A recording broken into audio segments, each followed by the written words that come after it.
Welcome, welcome. Season 4, Episode 1 of the Breaking Chains podcast. Happy to be back with you guys. So this season is all about getting better every day. And this episode is habit stacking. Habits. Happy New Year. Happy New Year. Yeah, this is it. Our first episode of the new year. 2024. Woo, here we are. We're going to do it.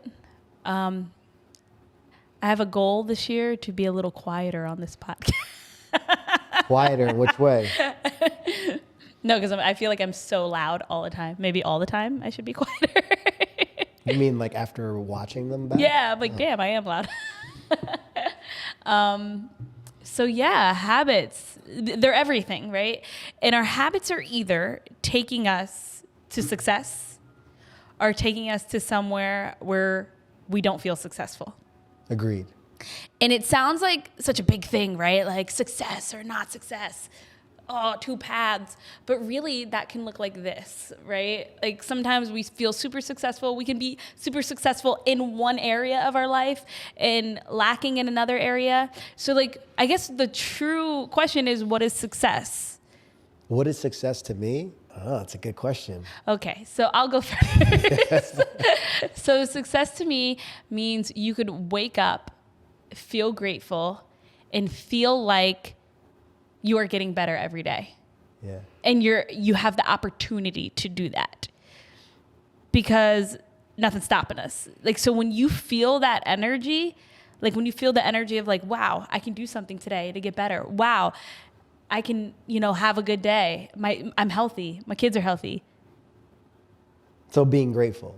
Gratitude. Yeah. But like also in a place where you can truly feel that gratitude, and it's not just an affirmation, right? Like we're like, wow. Yeah. I can actually feel this. I'm grateful to be here. Maybe I still need to work on something, but I'm still successful because I'm standing here in my word. So it's almost like being present is the ultimate success. Maybe for you, probably, Mr. Buddha. Yeah, I think being present is the ultimate success because everything you just said lines up with that. Yeah. Like consistent evolution.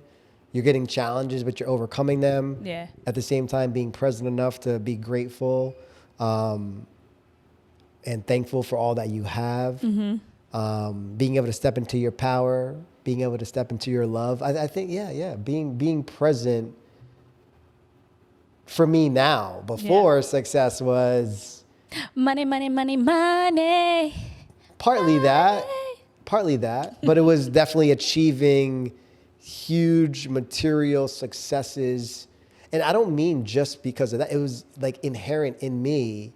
I want to feel like I did it. Well, now like let's wrap that up. Like that's a part of it.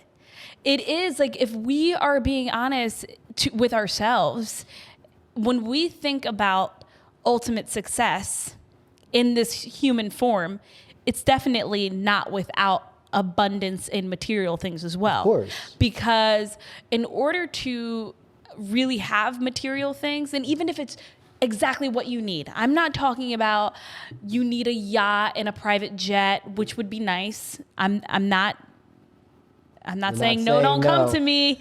But what I'm saying is like, I'm really good without it. Like I can be really, truly happy. Yeah. I don't feel like a private jet or a yacht will make me happier. Yeah.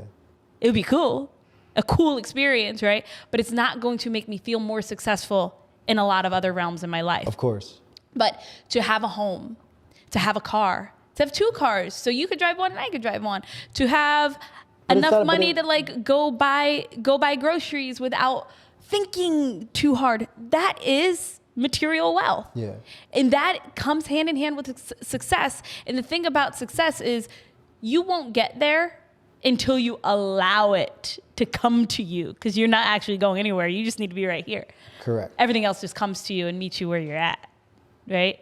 I agree. So how do you know where you're at? Habits. True. What are your habits? That's where you're at. That's all you are, is what you do. Agreed. So how do you how do you take count of, or like inventory of your current habits, and so that you know which side of the path you're on right now? So I actually have a whole program, plug, the Momentum program, right? It's all about habit stacking. But seriously, in order to take inventory, as you truly take inventory, you just look at your day. Ask yourself, what am I doing with my day? Right? Like, we've talked about this before, a lot of like anxiety, depression, and I'm not saying sometimes there's not something going on in there where a lot of things are happening in your life or environment. So many things can lead to, like mental ailments. But a lot of feeling down and out is not feeling purpose. It means you're not living in alignment with who you're truly meant to be. That's my opinion.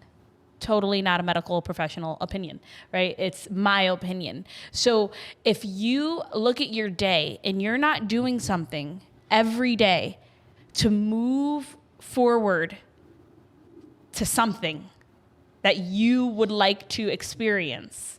Life is all about experience. That's all this experience is, right? That's all the human experience is an experience. If you're not moving the needle towards something that you want to experience, you're going to feel stagnant. You're going to feel useless. You're going to feel hopeless. You're going to feel despair. Because what's happening energetically is you're being pushed. You're not supposed to feel good.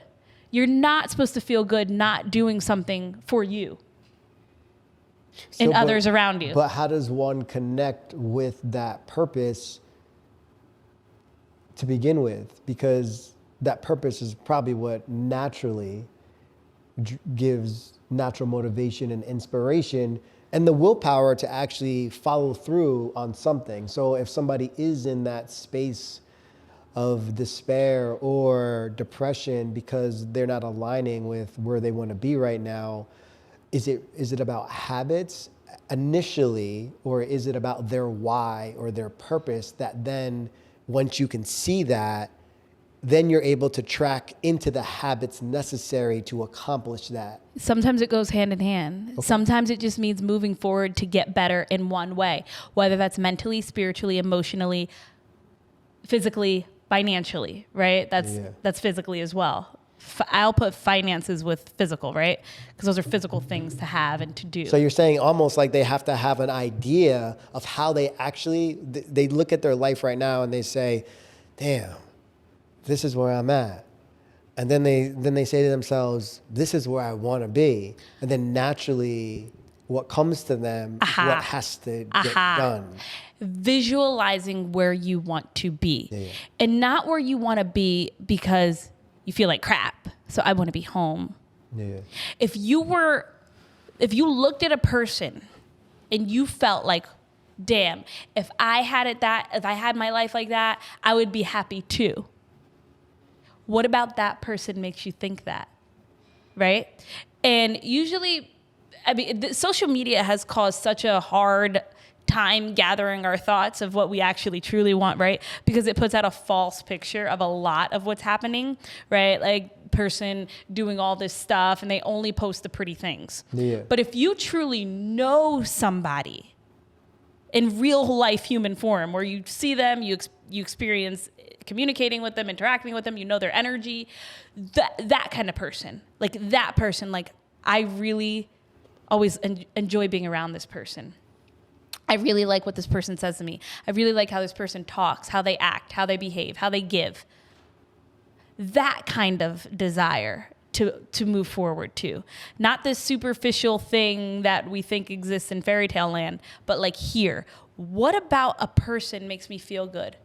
How can I get closer to making somebody feel like that when they're around me? Right? So sometimes, like I said, that could be spiritually, mentally, physically. It could be one of those things. I think the most important thing is step one. What's that? Pick one thing. Pick one habit. Like one habit as simple as, wow, I really like that person's teeth. I like how shiny they are. Maybe I should brush my teeth right when I wake up every morning and right when I go to bed every night. Because I definitely forget to brush my teeth sometimes. I'm going to start implementing that into my life. One thing. And then once that's a habit, it's time to move on, right? It's time to be like, I need to hydrate more. I need to drink more water. I'm going to start making sure I drink 80 ounces of water every day. Now I brush my teeth and I drink water. Now I'm hydrated and I got a clean mouth. Somebody might like me a little more. Well, you like yourself more. Because I like myself more. Yeah. That's all it ever is. Yeah. You only like everyone around you as much as you like yourself. Or only anyone around you can like you as much as you like yourself. Yes. Both, inverse, outverse, right? Internal world, external world. So how do we even start? Like I just said, you pick one thing, right? So if it's physical, what's the first thing you need to do? What's the first thing you need to do if you want to get stronger? Work out. Is it sign up for a gym? No, work out. No, it's not. It's promise yourself you're going to start doing one thing every day, right? I am going to do 10 squats and 10 push-ups every day. You're already going to be stronger.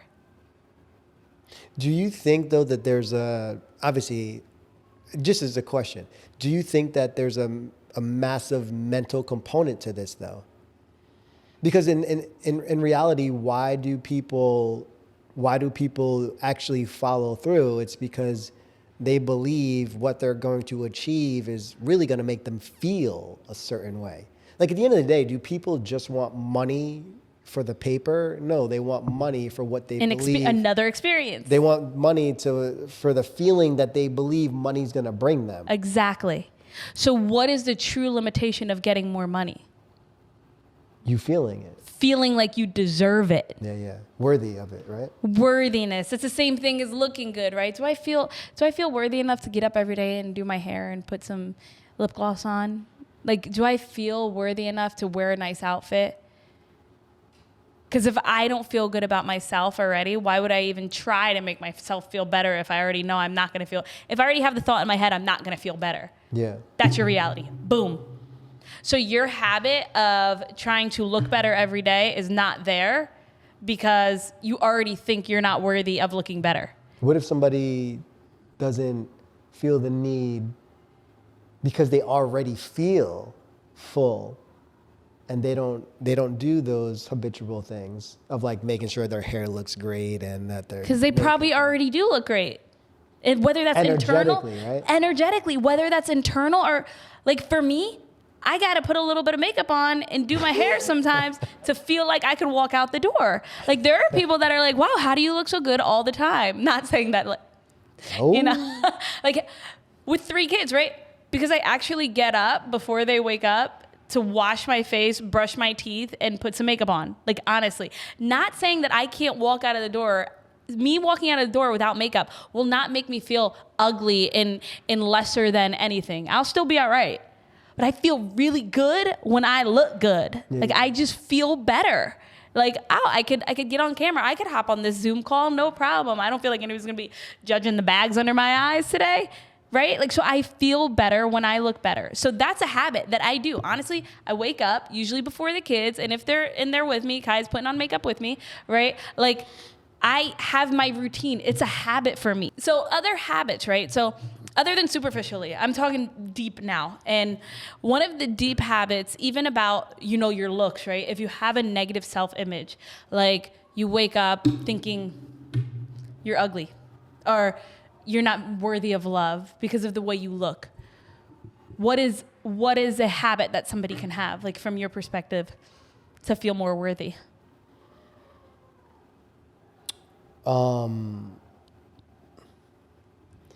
I don't want to get too deep. You call me Buddha and stuff. No, get deep. That's this side of the room. Get deep. Yeah, I believe that actually it's almost like freedom from the person. And what I mean by that is if you think that you're a body and just a body, everything that you believe and value yourself on is just your body. And therefore, everything is tied to that body. The way it looks, your skin, your wrinkles, your weight. But when you connect to the divine essence or the underlying God energy that's actually animating the body itself, you feel full. So what's a habit that somebody can do to get there? Well, first I wanted to explain that because I don't think that we're going from brushing your teeth and, putting your makeup on in the morning to literally looking at the body as just an avatar. But that's what it all goes hand in hand, right? So a habit to me is connecting with that divine essence via meditation. No, I need a small habit. I need something that somebody could do right away. I think in terms of self-image. I know that's deep, and I know everybody needs to meditate. I think one of the most profound things that you can do is spend 5 minutes a day sitting with yourself in silence. Okay, that's cool. That's pretty small. So you don't want to give 5 minutes a day. Meditating every day is, yes, profound. Putting on makeup takes how many minutes? 5 minutes. Meditating for 5 minutes takes how many minutes? 5 minutes. What's the difference? I didn't tell anyone to make putting on makeup a habit. I'm saying what is But I'm habit? telling them to make meditation a habit. Right. So what I'm saying is if there's one habit, okay, good answer. Good answer. Good answer. Yeah. Is working out a habit? Yes, but so I said why would meditation not be a habit? No, I said to then? start, drop down and do 10 push-ups, right? That takes like 10 seconds. So I'm not arguing with you again. Yeah. I really do believe, yes, meditation is definitely a step that once you get there, it's going to be huge. Most people can't sit down. I don't want to say most people. I think most people can do anything that you want to do. I think most people need a step-by-step. If they're looking like, I need to understand even how to meditate, what do I meditate on? I think a good start, especially in terms of like self-image, is words of affirmation, right? Not words of affirmation, that's a love language. Affirmations in terms of speaking kinder to yourself. And learning how to speak kinder to yourself going into meditation will be different. So if you even change the way, so you look in the mirror, as quickly as that, before you say something negative about yourself, say something positive. So, but my point about meditation is that people can't see what they're saying to themselves until they slow down. So like when they're walking around every day, they're such in a habitual pattern of negative self-talk that is just a normal day for them. Right. Until they settle themselves down in a calm manner and actually listen to their mind and see all that is actually being said with clarity, there's nothing they can do. Okay, so one habit that you think to get better is meditating for 5 days. You think that's the ultimate habit? I think ultimately that's how you begin the process of getting to know your true self. But a lot of people will sit down for 5 minutes and be like, okay, when is this 5 minutes going to be up? No, so mind's racing, don't know where to go. Please, I don't know. A lot of people don't work out. A lot of people work out. A lot of people eat healthy. A lot of people don't eat healthy. I can only speak about my own experience and how life-changing it's been for me. When did you start meditating? Probably 4 years ago. Why? 5 years ago. Well, you and I met and we were talking, actually, wait, maybe it was 6 years ago. I don't know. But the whole thought of meditation was, it was changing what meditation actually meant. Really skip that part where I was like, you need to meditate. No, well, I was trying to get to the point of the fact that we were talking about the power of now. Yeah. That book by Eckhart Tolle. Right? So, and then we started talking about that. And I used to call you... Socrates. Socrates. Yeah, like Socrates. When you got deep, and then now... How the roles And now we're on the opposite side, because now you call me Buddha. And so, yeah. So I give you thanks that... But that's why it's funny to me when you go there and I understand so deeply, because I'm like, and it's not like, oh, I remember being there, because there's some moments where I need to get there again, right? And there are moments where I go there, I take everything to a deeper level.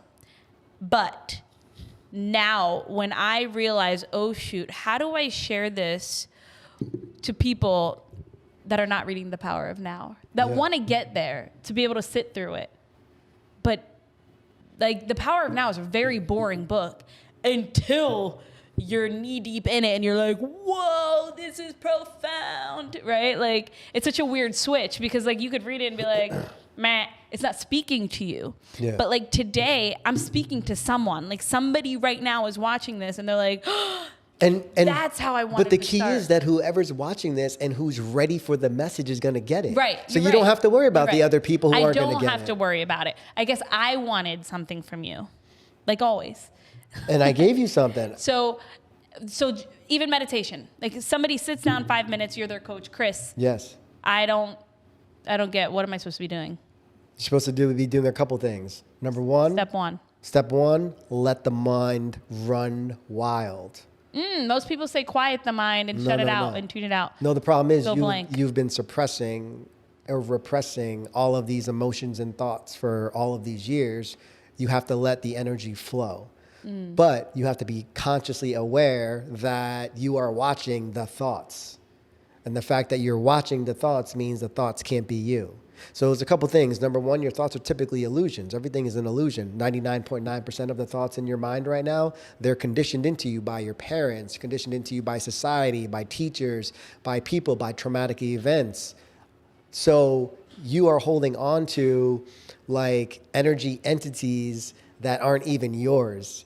So once you can detach yourself from the thoughts themselves, then you can free yourself by watching and observing them in an indifferent fashion. You can observe and then start the process of letting them go.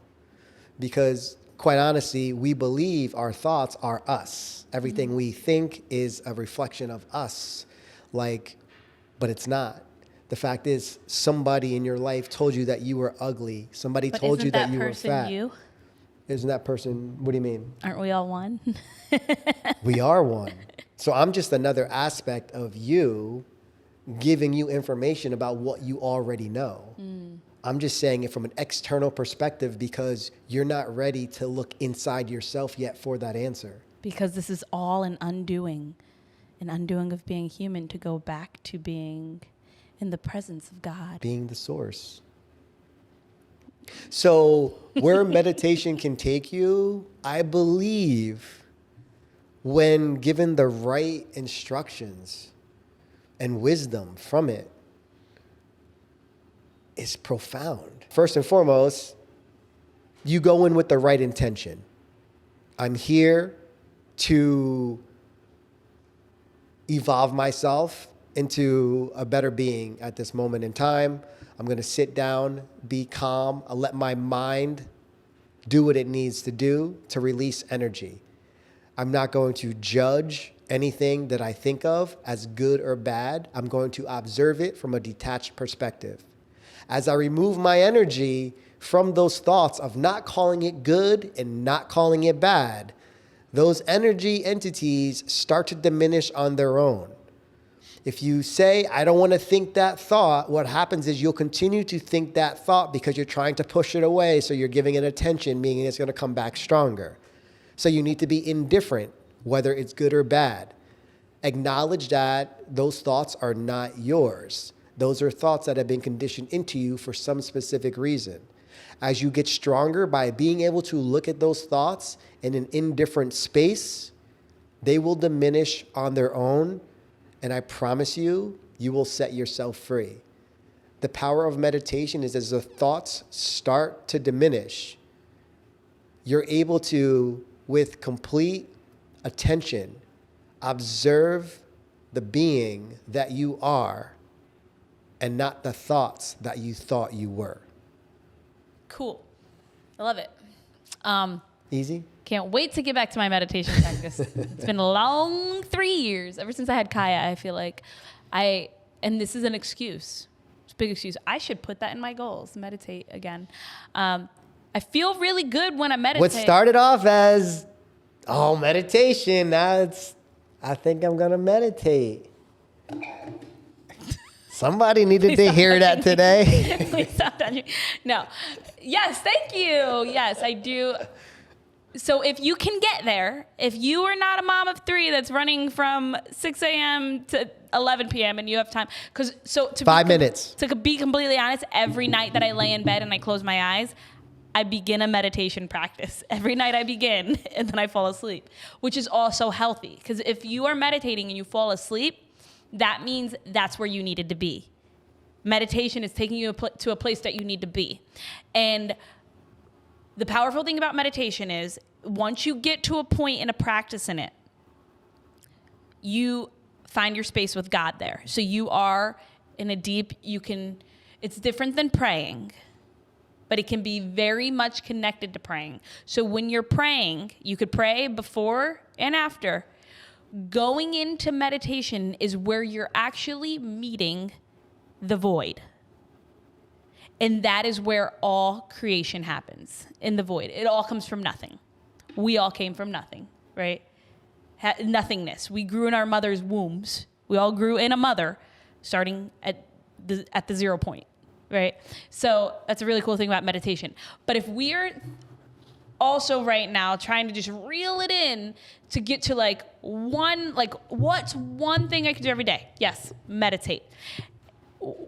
Physically, I could drop down and do 10 push-ups every single day. I can make that 20 tomorrow. I can make that 20 for the next 3 weeks. And then I'm going to push it up to 30 for the next couple weeks. Then I'm going to add some squats. That is stacking. And that's already happening on our regular habits. But usually, when we add a habit, what's something huge that we have to do? Or that habit is doing? Replacing another habit. I think Tyler knew that. Replacing? You have to get rid of something else usually. So if you're adding the habit of brushing your teeth in the morning, you might be getting rid of the habit of walking downstairs to make your coffee first. First thing you do, brush your teeth. If I'm getting in the habit of saying something kind to myself when I look in the mirror, I'm getting rid of the habit of saying something negative. If I'm getting in the habit of going to the gym to work out for an hour 3 times a week, I'm getting rid of the habit of sitting on the couch watching Netflix. True. So every time you think of something you don't want to do, instead of thinking, I don't want to do this anymore, think of something that you need to do. One thing that you need to do, right? So a lot of people think that being successful is all glitz and glamour. The funny thing about success is it's the most boring things that get you there. I was reading a book and this kind of sparked this thought on it, but it talks about habits and stacking and all this good stuff. And it goes into saying, when you watch a movie, let's think of the Rocky movie, right? When they're getting into shape, they're doing all the, that's not the song, but Rocky IV. They have the music and it gets you pumped because the music is yeah, I'm going to go do that. I'm going to go work out now. I'm going to go drink all my water, wrap my hands and do all the stuff. That stuff is not fun every day. In fact, it's the 100 sit-ups, the 500 right jabs that they have to punch every day, 700 left hooks, all the runs, the endless running for cardio. It's boring. To get that successful, I don't want to say it's boring, it's challenging. It's boring. And it requires a lot more discipline. It's boring in terms of, does somebody actually want to take their time? They'd rather do something fun instead, the instant gratification. I'd rather be scrolling on my phone. Ooh, this is fun. Ha ha ha. Lots of funny jokes, right? It's not as funny or fun to go do something repetitive. It's boring because they have to do the same thing every single day. It's boring to have good teeth. You got to brush your teeth every day. It's boring to be hydrated. You have to force yourself to drink 80 ounces of water every day. It's not fun. It's boring. But these things that are boring and mundane are what gets you to a place of feeling successful. It's not the fun things. You get to enjoy the fun things. Agreed. From being successful. You get to enjoy health from doing all the boring things that makes you healthy. Consistently. Yes. It's fun to eat a hamburger. If you eat a hamburger every single day, you're not going to be healthy. And then it's really not fun being unhealthy. It's the most unfun thing to do, actually, right? So everybody wants this nice body, the nice car, the nice house. the good mindset. But it's these little things such as catching a thought, as small as that, catching a negative thought. And that's a huge habit to just stack into your day all day. Like anytime you say something negative, such as, I'm not good at this. I'm fat. I'm so lazy. I catch myself doing this all the time. I'm not good at sales. I'm not good at being on time. I'm always late. These are things that are going to keep being true in your life because it's your thought reality. So these little small habits. So what's one habit that I introduced into my life this year, again, because it was a habit that I did, I just started taking cold showers. I know the benefits. I know how good they are for me. Chris does them every single day. I'm seeing somebody in my household that's doing it. It's like, you know, those people that their spouse is on a diet, but they're not. It's so much easier when somebody around you is doing the thing, but we still say, I'm not ready, right? But it's such an easy thing to do. It really is. Like when you think about the ease of something and the difficulty of being able to do something, anybody can step into a cold shower. Like it's very easy. You can actually anybody can do it. So it's insane to think, I can't do it. Oh, it's uncomfortable is what it is. And a lot of times the habits that we need to do to get us to where we want to be, they're uncomfortable. It's not in our comfort zone. So sometimes doing the habits are inconvenient. What does the cold shower do for you? So for me, definitely like increases my energy 100%. Like after I'm like, bzz, I'm on a buzz. I know that it increases my metabolism. These are things you can't see, right? You can't see the benefits of the good things that you do until a extended period of time. There's millions of studies now about cold immersion. It's the whole new thing. It's the whole new craze. But a cold shower in Jersey in January is so much harder than an ice bath. It is like ice pellets hitting you. It's cold. It's so cold. But yeah, you're not going to see the benefits. So it's so funny you asked that because that was my last point. It was like, when you are successful, it's not instant gratification that you're chasing.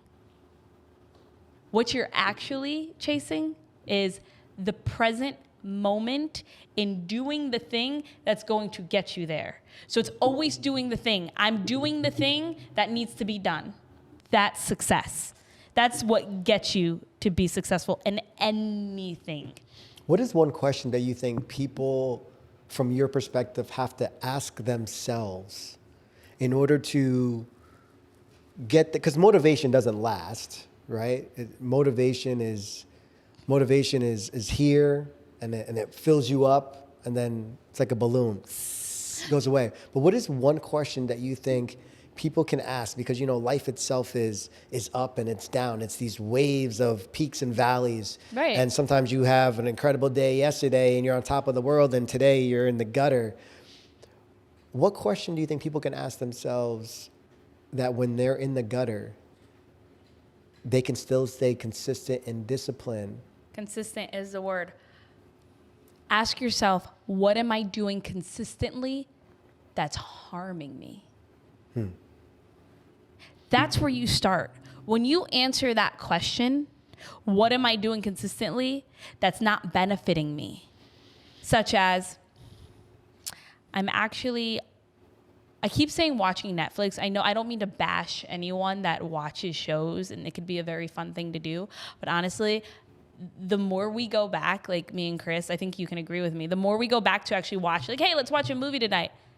Or let's watch a show. This stuff is literally here to like change your thoughts, to put fear into you, to create your vision, to tell a vision of how it wants you to think. None of these shows out there, I don't say none, but like literally are really here to benefit our creative process. It's here to take our creativity out of us and tell us what they want us to think, whoever they are. And if there is a show that does do that, you know it right away. Right. You can feel the difference. But if it's comfortable for you and you're already in it, you don't. Yeah. Like we've talked about that last movie we watched with other people, and they're like, "No, I think it was fine." And I'm like, I think it was trying to tell us something. Yeah, but it's also not to be scared if you do watch it. We're like, whoa, that's crazy, right? But if you feel like anybody watching right now, if you're watching more than 7 hours of TV a week, guarantee you, if you traded those hours for reading a self-improvement book, the Bible, anything but watching TV, your life will change. something that'll benefit, a book that will actually benefit your life, though, not a novella, right? Your whole life will shift. Literally. So just ask yourself, what are you doing? Maybe you're eating late night snacks. One thing that you're doing that's not benefiting you, stop doing that one thing. And then you'll be like, what do I do then? Pick something else to do. If you're not eating late night snacks, maybe you'll go meditate. It's a really good time to connect with God is when you're taking something out of your life that you truly want. That's why in like the 12-step process, one of the main steps is like having a relationship with God, right? Right? I'm not making that up. I'm not sure. Okay, we'll check on that. But I think that really is one of the 12 steps. It's like getting closer to God. So a lot of them come out, believing in Jesus. But you gotta ask yourself what you're doing that's not productive, that's not helping you, that's harming you. What is that one thing? That's where you start. Even if it's the negative self-talk. There's so many people that I meet, and I'm like, stop beating yourself up. But you see it because you've been through it. Right. That's why. Right. So you've already experienced it. And I guess at the end of the day, we've all experienced it. And that's why we're on this podcast sharing what some ways that we have overcome our own struggles and challenges. When you're truly successful? When you know there is no end goal. Yeah. There's no end goal to success. There is no place where I'm like, I made it, I'm here. I think one of the biggest changes for me was coming from a place of, it's not about where I'm at, it's about who I'm becoming. And every time I think about who I'm becoming, I have so much curiosity in that area that it makes me want to dive deeper into what I was created to be. Yeah. And I feel like that is a never-ending process. Never And ending. it gets more appetizing, even with some of the challenges of life, because I'm asking myself, what is this lesson here to teach me for the person I'm becoming? And so no longer is it ever like the world is against me. It's like the world is here to really mold me. And every challenge, it almost is like it's playing itself out. Yeah. Whatever lesson I needed today, the world showed me. That's why I wanted to talk about habits and habit stacking, because it's never about like this one habit's going to change your life, but it will. But once you have that habit, it's a part of you. That's something that you do. You just do it. Then you add another one. Yep. And then you add another one. And then guess what? You might go back and change that first one, right? We just changed our toothpaste. Right? We brush our teeth every day, but then, got to change something here. It's always evolving. It's always changing. But if every day you aim to be better than you were yesterday, right? Even if that being better is doing the habit again, because before you couldn't keep doing it, just like adding cold showers back in my life. It's making me better today than I was yesterday, right? So it's as simple as that, but it's never ending. You go to the gym, you lose 50 pounds, guess what you got to do next? You got to keep that 50 pounds off. Guess how you keep that 50 pounds off? By doing the same thing that got that 50 pounds off. You don't get to stop. That's the scary part. But you still can't be scared of success. No. It's part of the journey. It's a scary part. I mean, like, that's what people are like, I don't want to keep going. But, like, you don't realize how good it feels when you're there. It feels really good to keep going. Agreed. So what's one last thing that you can leave our viewers with in terms of tonight they go home, or today they read this or watched it? What is one thing that you think that they could do, or one shift in their perspective that could help them on the path of getting better every day? Pick out a book right now. Go on your Audible, go to self-help. I have some great ones. I'll leave some in the info on this video. I'll send it to you, Tyler. And pick out a book. I have a lot of good books that just might shift you just a little bit. You might go in one direction with the self-help. You might go straight to God. You might go straight to the Bible. You might go to Eckhart Tolle. You might go to Think and Grow Rich. What's it, Napoleon Hill? Napoleon Hill. There's so many directions to go in self-improvement, but the whole purpose is to keep getting better. Yeah. And we need that in all elements: mind, body, spirit. Agreed. I'd like to give one thing that I think could be most helpful to anybody who wants to move forward with it. And that is just to spend about 15 minutes today not meditating, Like, damn, you going straight for 15? but actually thinking about your life and what you would like to see better in your life. That's a good one. And I think if you do that, you naturally will start the momentum moving forward. You know what they say is when the student is ready, the teacher appears.